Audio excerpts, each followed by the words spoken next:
Bem-vinda ao nosso DermaCast, o podcast que vê dermatologia em todas as áreas de sua vida. Eu sou Marcela Araújo, dermatologista. E eu sou Lídia Pessoa de Melo, dermatologista. E hoje nós vamos falar sobre câncer de pele.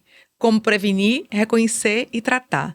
Então, nós estamos todas trabalhadas no laranja, em homenagem ao Dezembro Laranja, e vamos falar sobre câncer da pele hoje. Então, o Dezembro Laranja, ele é criado pela Sociedade Brasileira de Dermatologia, né? Esse ano faz 10 anos, iniciou em 2014, e o foco é isso, a gente falar sobre câncer de pele, conscientizar a população sobre prevenção, diagnóstico precoce, né? E como tratar, né? E para isso temos aqui uma convidada especialíssima. Estamos com ninguém mais, ninguém menos do que a doutora Virgínia Batista, médica dermatologista, estudiosa em oncologia cutânea, ou seja, câncer de pele e em cirurgia de Mohs. Então, é uma das poucas especialistas no Brasil que faz cirurgia de Mohs.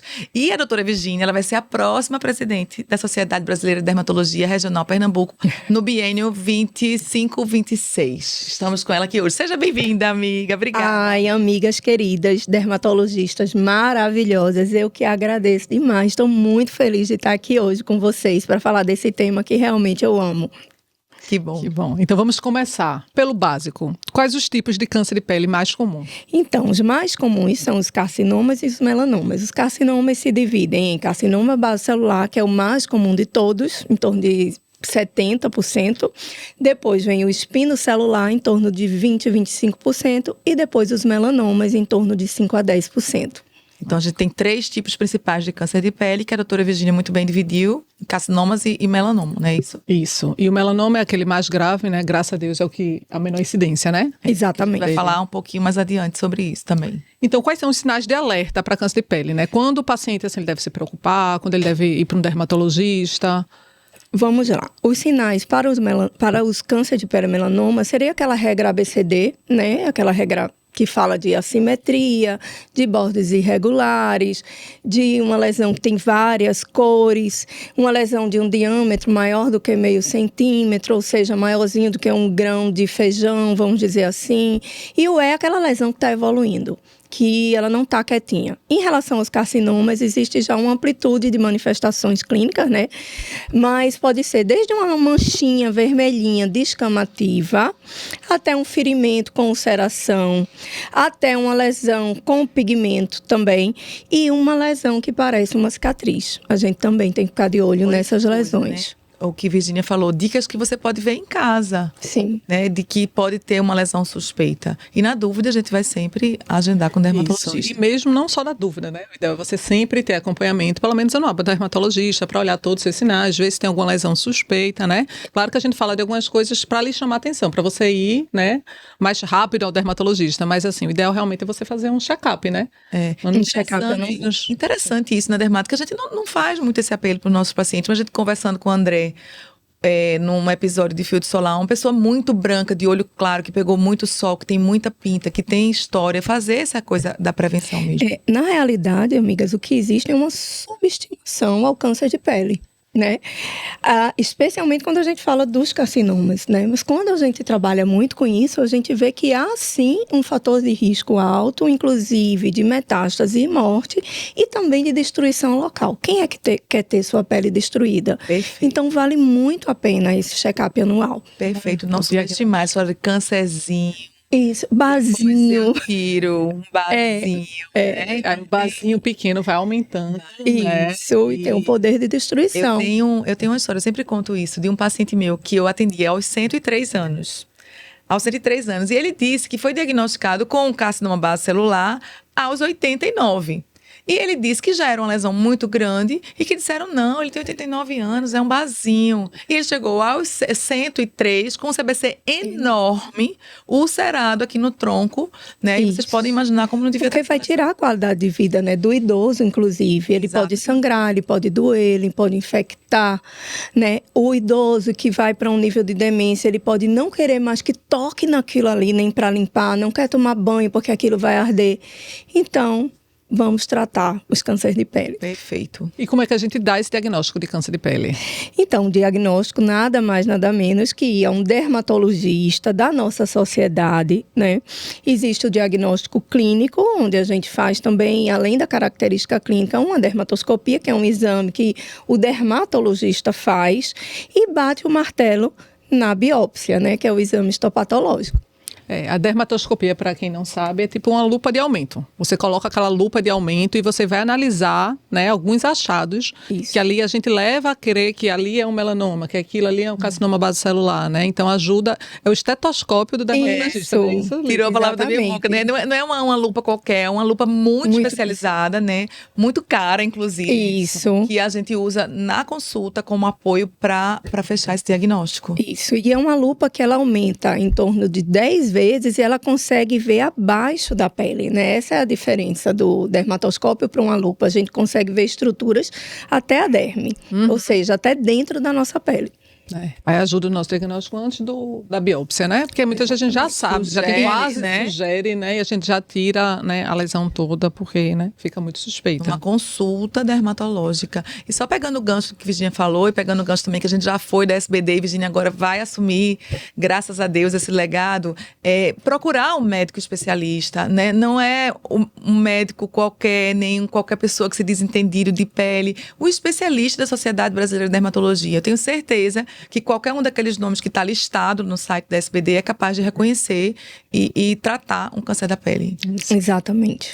E quais são os fatores de risco para o câncer de pele?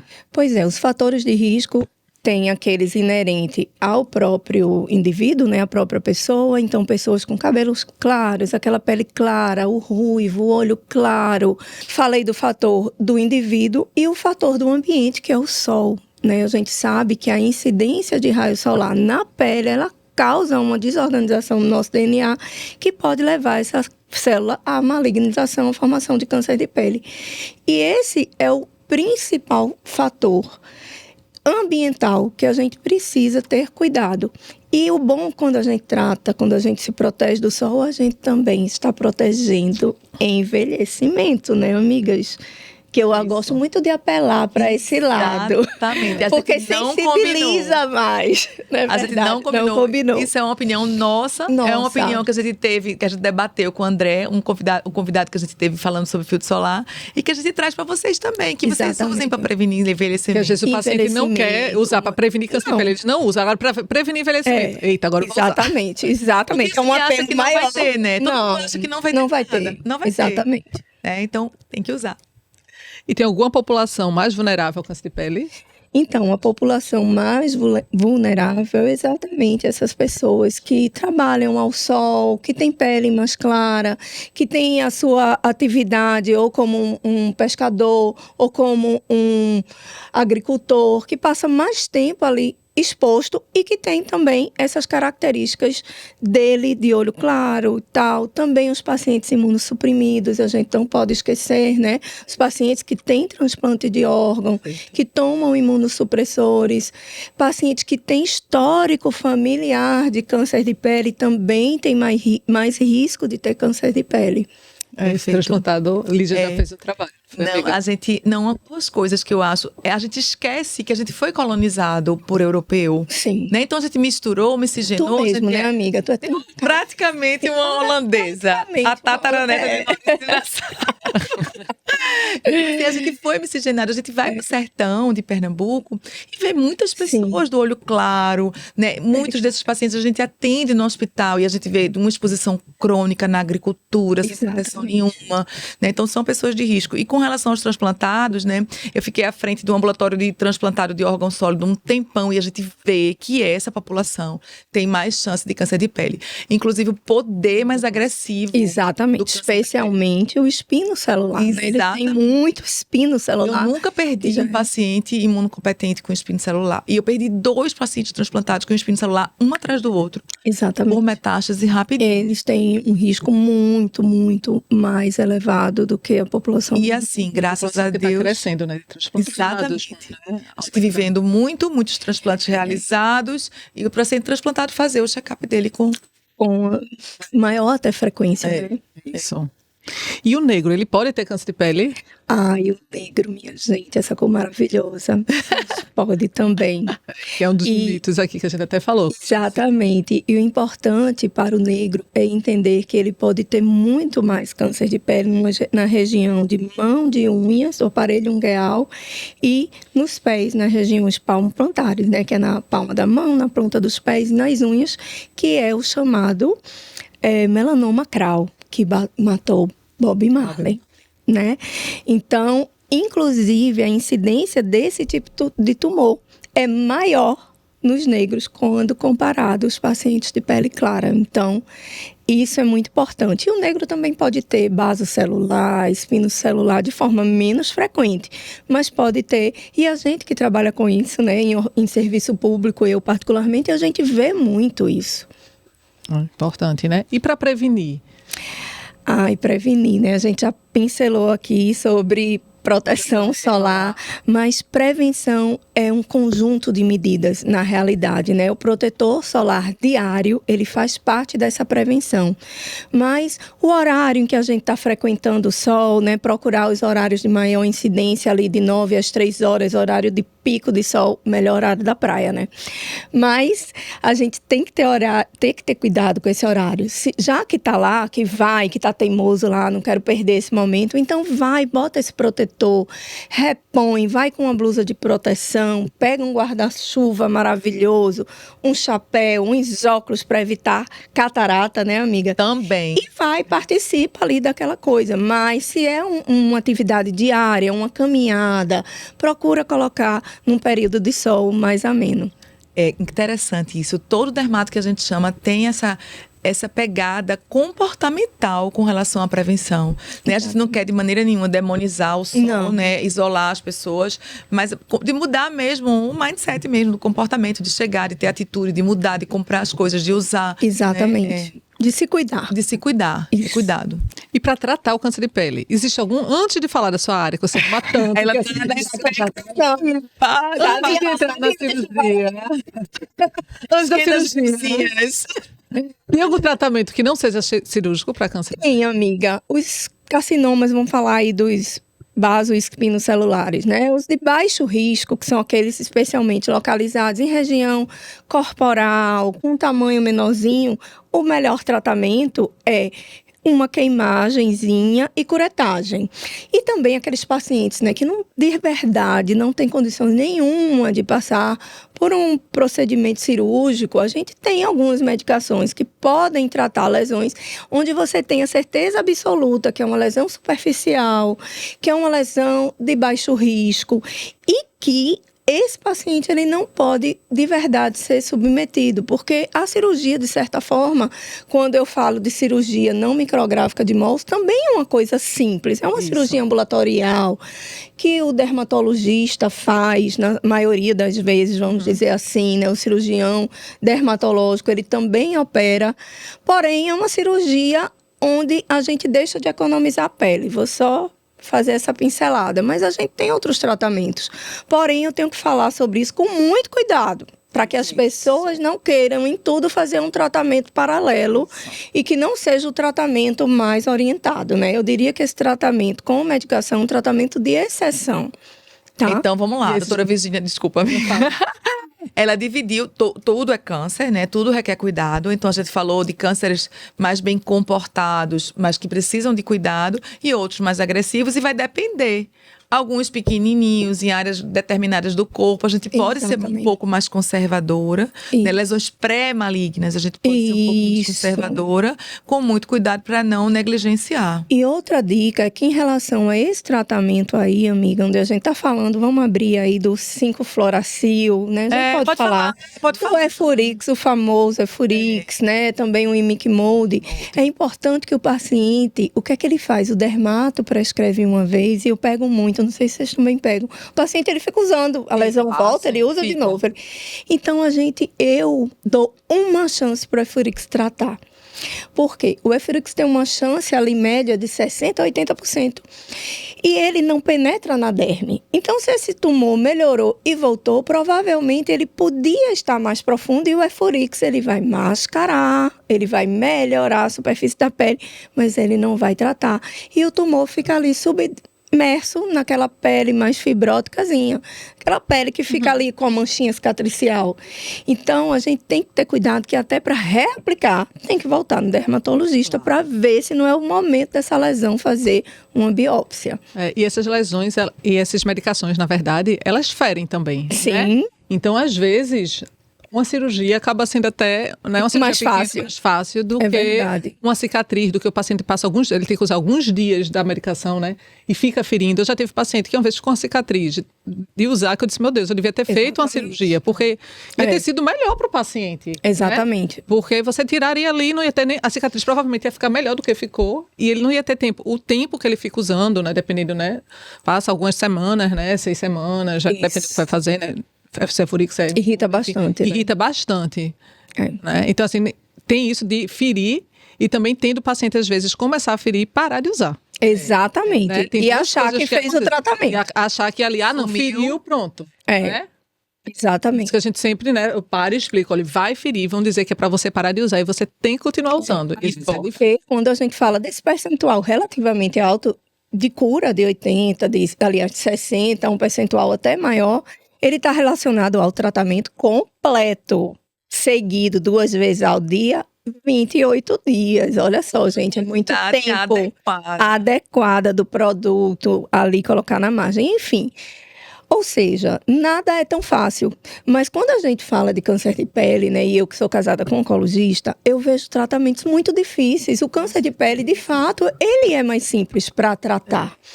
Né? A cirurgia ela é muito resolutiva, na maioria dos casos.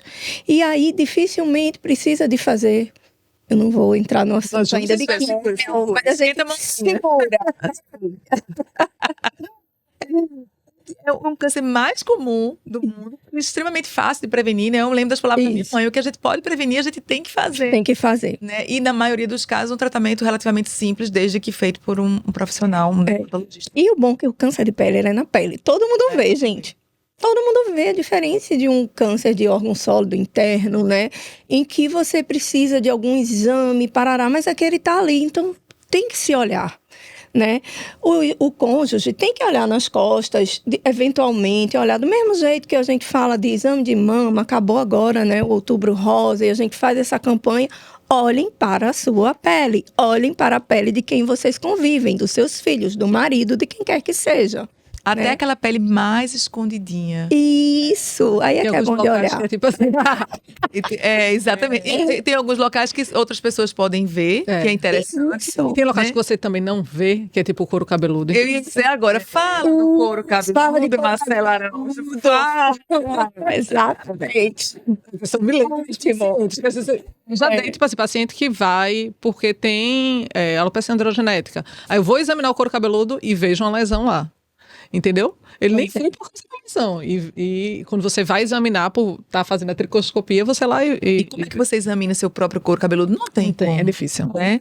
Estava até vendo, antes de vir para a nossa conversa, né, sobre um campeão olímpico de 2016 aqui no Brasil, e que o nome dele é Mark, de natação, que ele foi diagnosticado por um fã.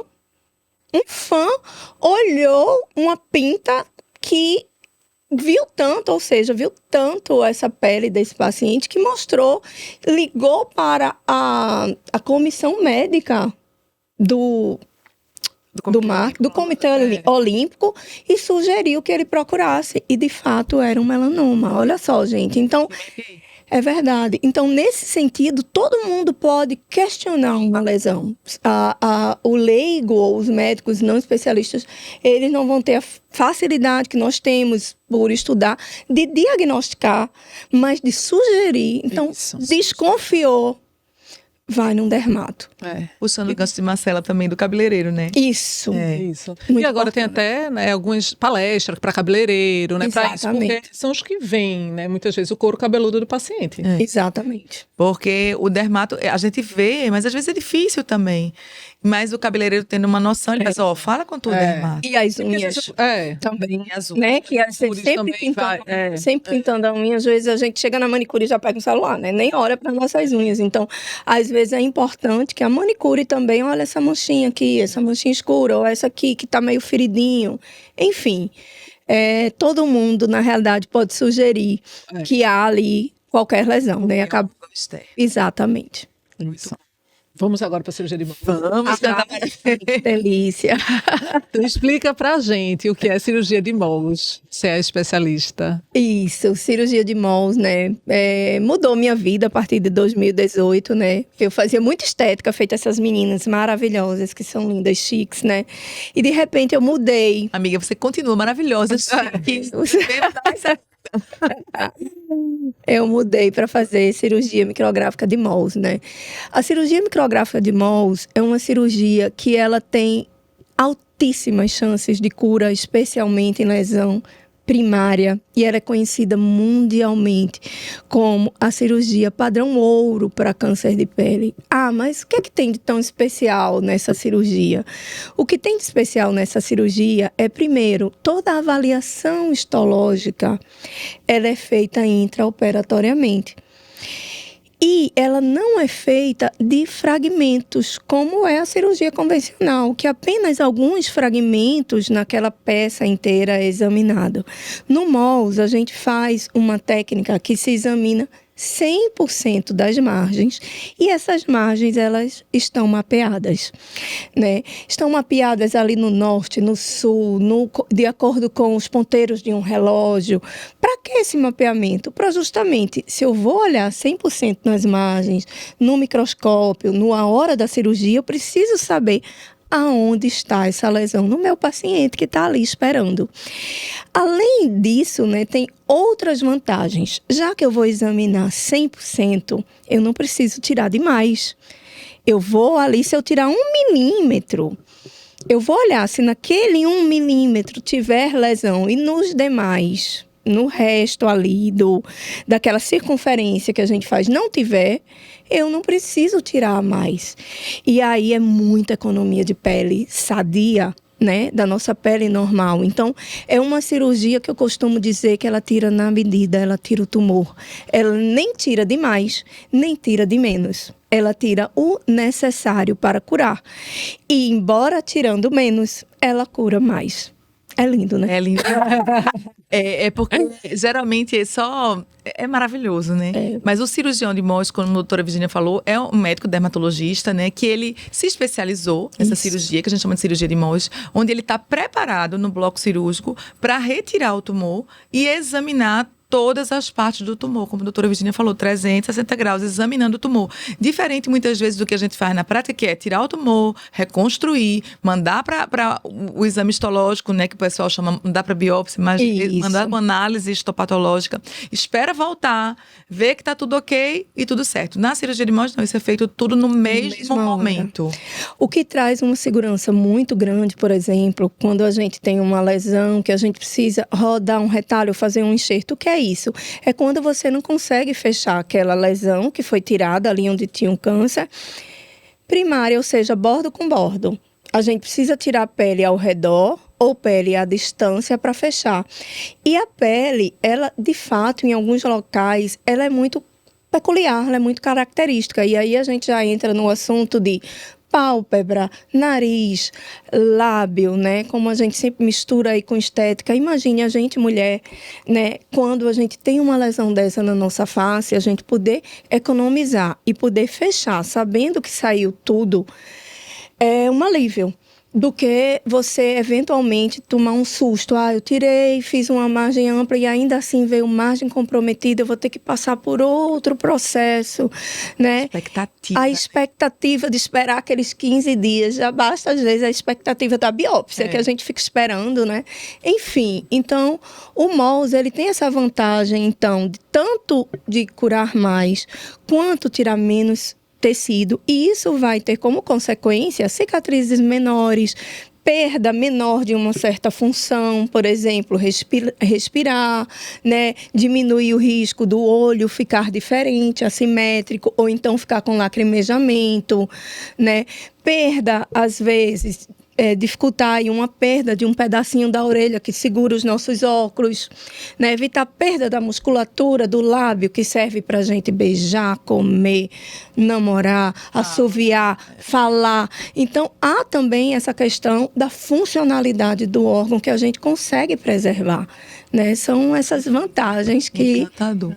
E você pode usar ela em todos esses 3 tipos, carcinoma bacelular, espinocelular e melanoma? Então, no melanoma, né, existe algumas peculiaridades. A gente pode, mas esse melanoma ele precisa ter até 2 milímetros, ou seja, são chamados melanomas superficiais, in situ. Por quê? Porque a partir desse momento que ele penetra 2 milímetros, o melanoma ele tem uma característica que ele pode pular. Ele não vai continuamente como os CBCs, ele não vai entrando, ele pula, ele dá metástase, ele está aqui e ele faz mais um brotinho ali em outro local, sem ser uma lesão contínua. É um câncer mais agressivo. Isso. Então, por isso, a gente só pode fazer em lesões superficiais, né? E é interessante que a gente use também um outro artifício, que é a imunohistoquímica, né? Eu já tive a oportunidade de fazer, que acende as células do melanócito, né? Você que faz na hora da cirurgia? Faz na hora, imuno. Olha, muito Né? chique. É muito chique, é fino. Muito chique. Não é pra todo mundo, não. Literalmente. E aí, como o melanócito ele é parecido com a célula normal da pele, né? Que a gente sabe, o queratinócito, a gente fica ali numa confusão. E para isso a gente usa a imunohistoquímica, né, que é um exame ainda mais detalhado que a própria histopatologia biópsia, para ver de fato se tem ou não. Mas para quem pode fazer, vale muito a pena. E dentro de melanoma, a gente pode falar também do slow mouse. O que é isso?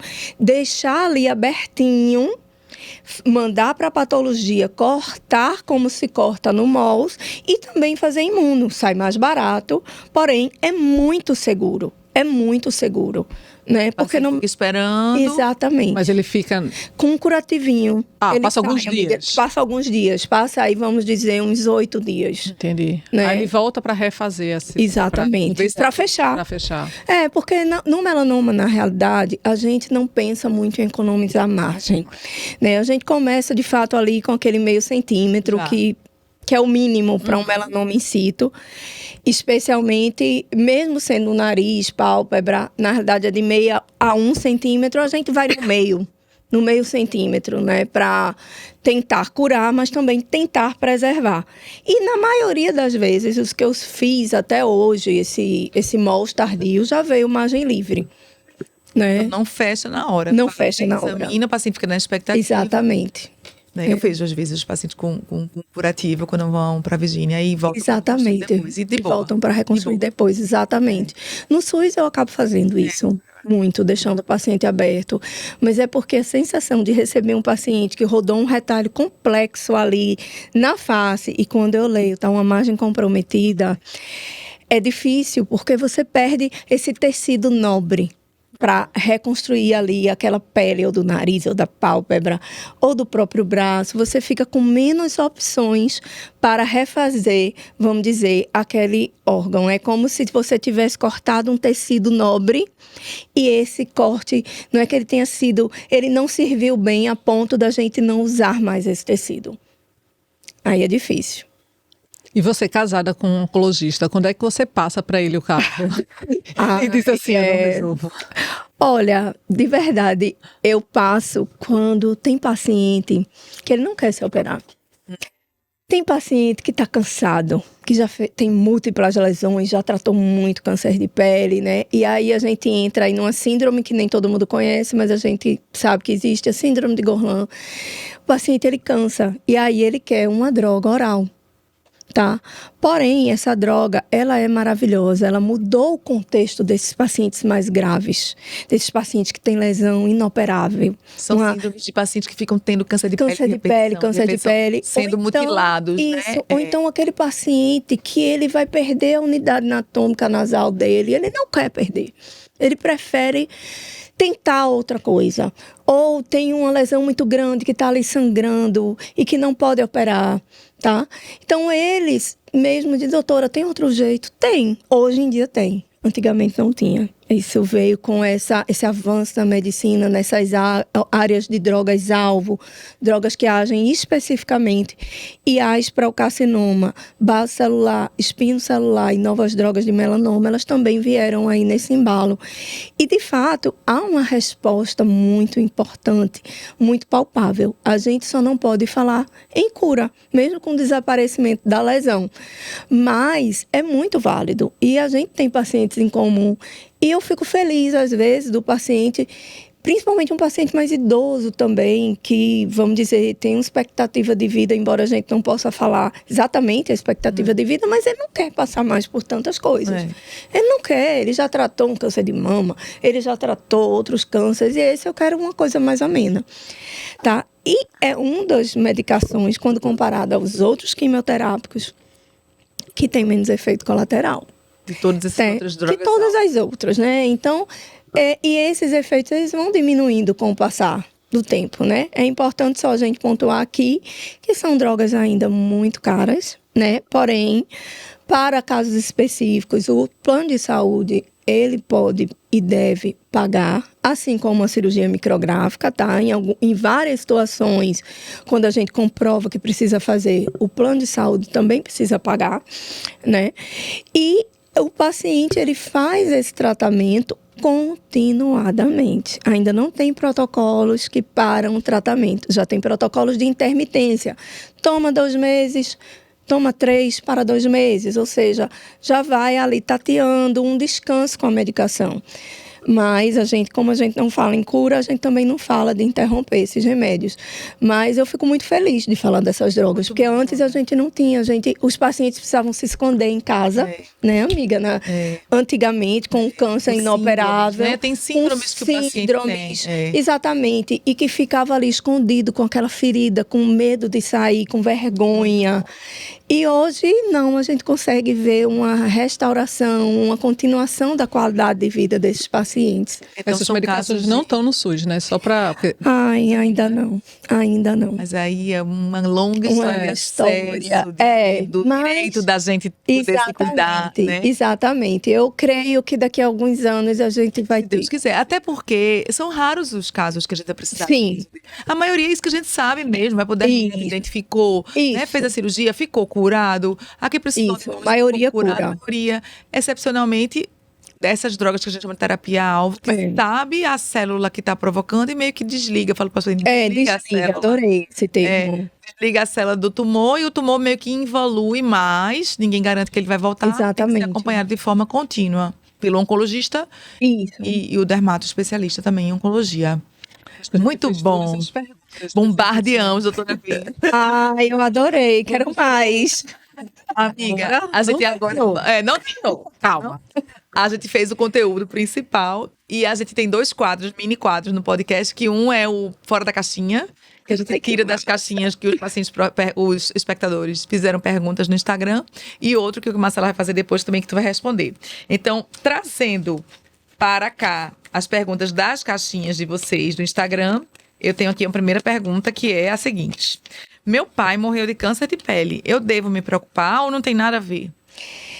Então, deve se preocupar, né? Eu acho que, de uma forma geral, a gente sempre para e pensa, poxa, minha família... Minha mãe morreu de câncer, minha mãe teve câncer de mama, é uma coisa que eu sigo direitinho, fazer esse exame. Então, mocinha ou mocinho, não sei, é muito importante. A gente falou aqui do check-up anual. E você que tem essa história, não pode ficar desatenta a essa recomendação que a gente falou aqui hoje. Vá Sabe por que é sim. importante? Que às vezes a pessoa acha que é só o sol. Não, meu pai teve Exatamente. câncer de pele, mas eu não pego o sol. Então eu Isso. tô livre. E não é, tem um componente. Na realidade, a gente aqui no Nordeste, todo mundo pega uma quantidade maior de radiação, né? Porque os dias nossos são sempre ensolarados. Então, precisa sim se preocupar e fazer seu check-up anualmente. Tem câncer de pele, é preciso fazer quimioterapia? Então, a gente pincelou sobre isso. Raramente esses pacientes precisam fazer quimioterapia. Eu diria que até a rádio é mais frequente, né? Quando a gente fala especialmente de espino celular. E aí já tem critérios bem definidos que esses pacientes eles precisam de radioterapia. E químio é, de fato, aquele paciente que não respondeu a nada, ou que tem uma lesão tão grande que o risco de operar, deixar esse paciente com uma lesão inestética, muitas cicatrizes, perda do nariz, perda do lábio, e ele opta por uma tentativa de uma medicação que vai tirar ele desse contexto e vai trazer uma qualidade de vida maior. Então, é isso. Já tirei vários cânceres de pele. Tem algo a fazer? Tem, ser muito amiga da sua dermatologista. Casar. Dessas meninas. Casar com ela.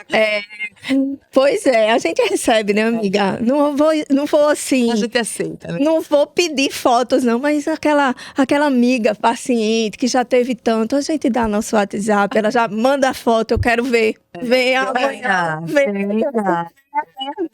Então, essa pessoa mais. Tá junto. E, claro, tem também, brincadeiras à parte, tem o exame de mapeamento corporal, né, que ajuda, é uma ferramenta que ajuda muito a gente encontrar uma lesão nova que não estava ali, que modificou. Então, essa paciente que tem um histórico familiar, pessoal ou familiar grande de câncer de pele, também, ela precisa ter esse cuidado, além de procurar um mapeamento corporal. Mapeamento corporal, como se fosse essa consulta de prevenção ainda mais detalhada, Isso, toda mapeada. Mapeada, com fotografia de todas as lesões, com a dermatoscopia de todas as lesões. E aqui, ó, como saber se um simples sinal é um câncer de pele? Regra ABCDE, que a gente falou aqui, né, para as questões do melanoma. E para o não melanoma, aquela lesão que chegou ali, é nova e que sangrou, e que você botou uma pomadinha para cicatrizar, ela não cicatriza, eventualmente passa ali a toalhinha, quando vê sai um pinguinho de sangue. É aquela lesão que está sempre ali e que não existia antes. Ou então que existia e que mudou, né, e que está mudando. É isso. E para terminar, Tem mais alguma? Não. Um bate-bola sobre câncer de pele. Pergunta, resposta fácil, né? Melhor tratamento para câncer de pele. Cirurgia micrográfica de mols. Sem dúvida. Mas com certeza, é o padrão ouro. Com É um certeza. padrão ouro.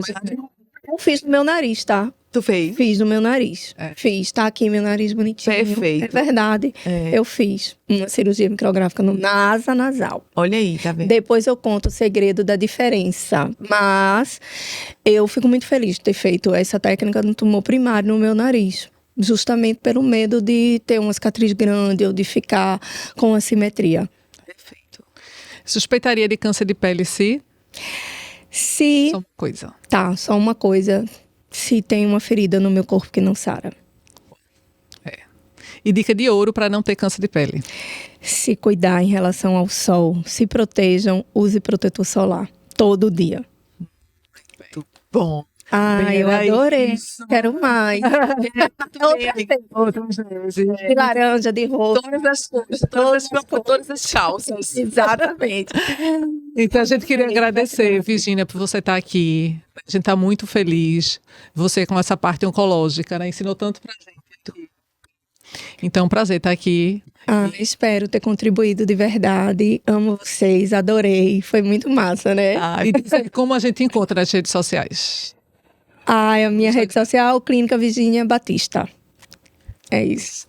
Amiga, obrigada. Obrigada. Obrigada. A gente aprende muito aqui, né, Marcela? Sim. Não só nossos ouvintes, mas a gente aprende demais. Queria agradecer mais uma vez. Quer deixar uma mensagem final pra gente? Diz aí. Uma mensagem final de qualquer área. De qualquer área.